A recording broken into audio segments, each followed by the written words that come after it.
Makassar bersiap sambut Honda New PCX 160 dengan serangkaian aktivitas seru. Honda New PCX 160 akan resmi diluncurkan di Makassar melalui acara besar di Trans Studio Mall pada 18 hingga 19 Januari 2025.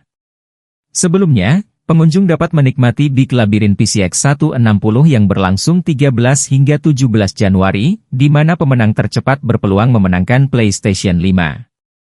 Peluncuran ini juga menghadirkan hiburan dari Rainbow Head, Sugar Daddy, dan Duty Oris. Selain itu, ada sesi olahraga seperti Exceptional Healthy Pundit Pro Amanda dan berbagai aktivitas interaktif lainnya. Kami ingin memberikan keseruan yang berbeda kepada masyarakat, sekaligus menunjukkan komitmen kami dalam memberikan pelayanan terbaik, ujar Kresna Murti Dewanto, manajer marketing Asmo Sulsel.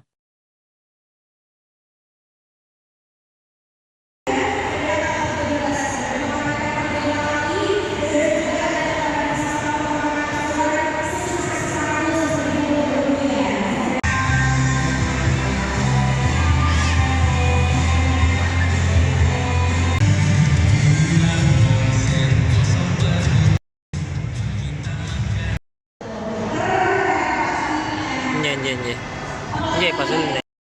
Lari Pak, pencet tombol. Belum, susun dulu. Susun di sini Pak.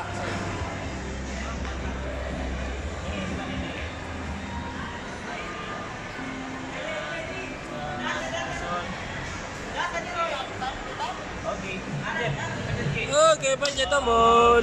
Download Tribun X sekarang, menghadirkan lokal menjadi Indonesia.